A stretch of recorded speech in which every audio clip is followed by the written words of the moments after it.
네, 안녕하세요. 김종호 바이블 스터디 이지 바이블의 김종호 교수입니다. 저희들이 사사기 공부를 계속 하고 있는데요. 오늘은 그 15번째 시간으로 돌라라는 사사에 대해서 한번 살펴보도록 하겠습니다. 저희들이 그 많은 사사들을 그동안에 공부를 했는데 뭐 온니엘, 에훗, 뭐 삼갈, 그리고 기드온, 또 드보라까지도 봤죠.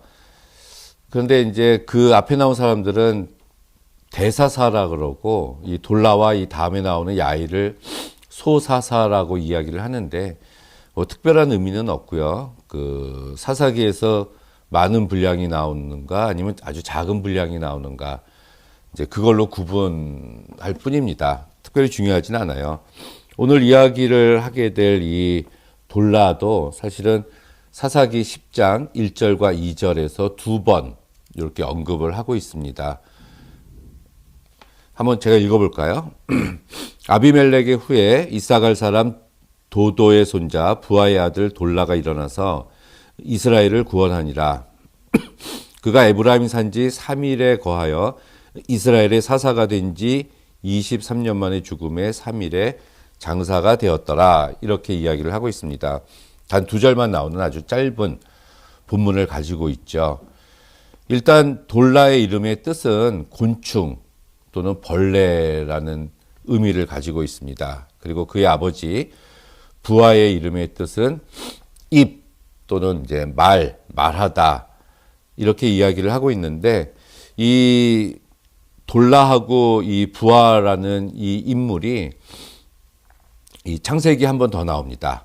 그 야곱의 12아들 중에서 하나였었던 이사갈이 아들 넷을 낳는데 그 4명의 아들 중에 돌라와 이 부하가 있어요. 창세기 46장 13절입니다.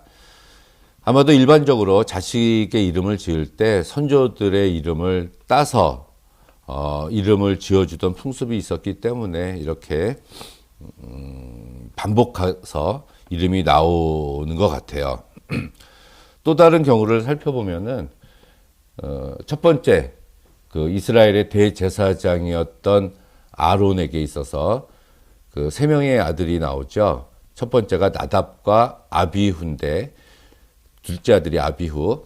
이 나답과 아비후는 잘못된 제사를 하나님께 드림으로 인해서 그 레위기 11장에 하나님의 불의 심판을 받아서 죽임을 당합니다. 좋지 않은 사람의 대명사로 나답과 아비후라는 인물이 등장을 하는데 이 나답과 아비후가 그 여로보암의 아들 이름으로도 등장을 해요. 여로보암은 이제 솔로몬이 죽고 난 다음에 그 솔로몬의 반기를 들어서 유다 지파를 제외한 나머지 11개 지파 북이스라엘의 왕이 된 인물이 여로보암이었죠. 그리고 베델과 단에다가 뭐 금송아지를 만들어서 예루살렘으로 내려가지 못하게 한 인물, 이 이스라엘을 분열시킨 그 부정적인 인물로 이 성서가 묘사를 하고 있습니다. 뭐 결국 성서도 뭐 유다 지파가 지었으니까요. 그런데 그런 부정적인 인물인 여로보암의 두 아들이 하나님의 심판을 받아서 죽었던 아론의 두 아들 나답과 아비후의 이름이 같다는 것은 우리가 그냥 쉽게 지나칠 수 있는 부분은 아니에요.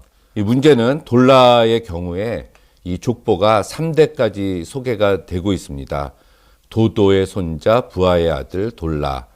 이것은 사사기에서 유일하게 이렇게 소개가 되고 있는 부분이고 아마 이것은 그의 집안이 사회적 경제적으로 굉장히 영향력이 있는 가문이었을 것이다 라는 것을 추측해 볼 수가 있습니다. 이사갈 지파에 속해 있다고 볼 수가 있는 이 돌라는 사실은 이사갈 지파 지역에 거주하지 않고 에브라임 땅에 거주하고 있었다고 성서가 이야기하고 있네요. 근데 여기서 하나 중요한 것은 돌라가 일어나서 이스라엘을 구원하니라 했을 때 이 일어나다라는 단어를 우리가 좀 주의 깊게 봐야 될 것 같습니다.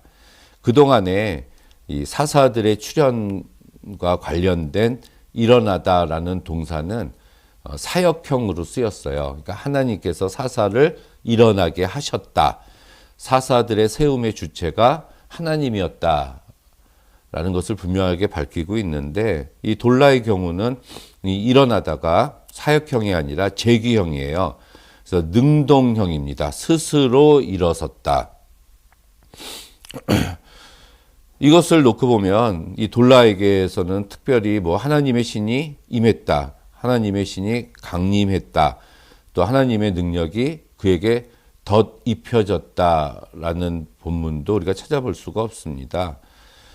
이런 걸 놓고 보면은 뭐 삼갈처럼 스스로 일어나서 그 이스라엘을 구원한 사사가 이 돌라가 아니었나 우리가 볼 수 있을 것 같습니다. 좀 전에 이 돌라의 이름의 뜻이 제가 벌레라고 말씀을 드렸는데 이 성서에서 이 벌레는 겸손을 뜻하는 단어로 쓰여요. 그래서 다윗도 시편에 나는 벌레요 사람이 아니라 사람의 회방거리요 백성의 조롱거리니이다. 이렇게 스스로를 낮출 때 다윗이 자신을 벌레라고 표현을 했고 또 야곱도 벌레 같은 너 야곱아 그런 벌레 같은 너 야곱을 하나님께서 은혜로 자녀 삼아 주셨다. 이렇게 표현되는 게 바로 이 벌레라는 단어입니다. 그렇다면 바로 이 돌라의 그 이름의 뜻이 벌레라는 것을 놓고 보면은 그의 통치는 굉장히 겸손했을 것이다. 그 우리가 엿볼 수 있고요. 이 겸손했다는 것이 왜 중요하냐 하면 돌라 바로 앞에 있었던 사람이 그 사사는 아니었지만 스스로 왕이 된 아비멜렉이었는데 이 아비멜렉은 아주 교만했고 그래서 억압과 폭력으로 백성들을 다스렸던 지도자였기 때문에 그것에 반대되는 사람으로 등장한 사람이 바로 이 돌라였다고 우리가 볼 수가 있겠네요.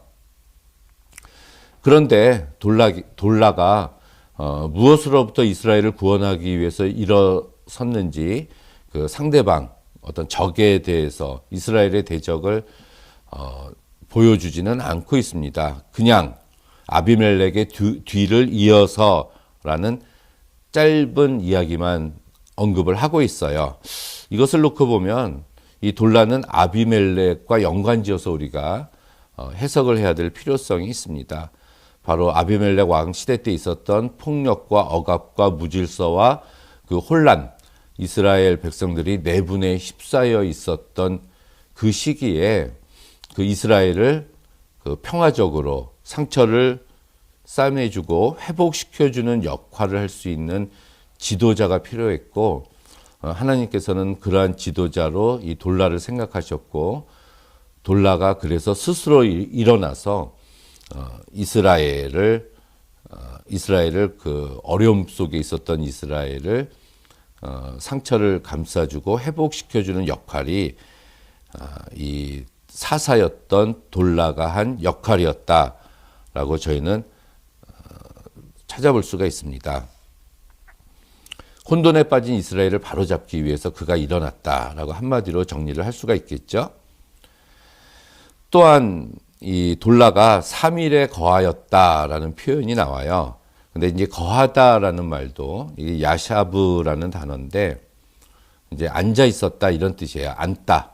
그러니까 sit의 가장 기본적인 히브리어인데 이게 드보라 같은 경우도 이 말씀이 이 단어가 사용이 됐습니다.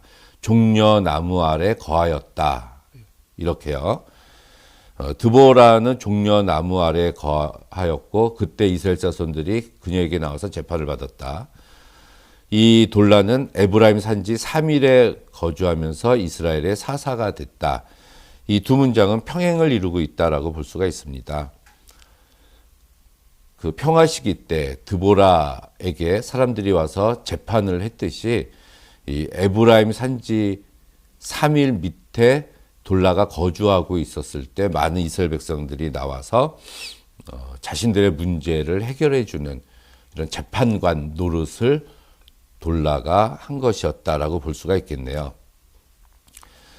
그러니까 외부의 적을 물리칠 그치는 전쟁을 수행하는 역할이 아니라 내부의 안정을 위한 역할로 세워진 사사가 돌라였고, 이 시대 때는 바로 돌라와 같은 사사가 훨씬 더 필요했다는 얘기입니다. 이방에 외부의 적이 쳐들어왔을 때는 여호수아와 같은 용맹한 장군과 같은 지도자가 필요하지만, 지금 외부의 위협이 없고 오히려 망가지고 상처투성이가 된 이 내부를 수습하기 위해서는 또 새로운 지도자가 필요하지 않습니까?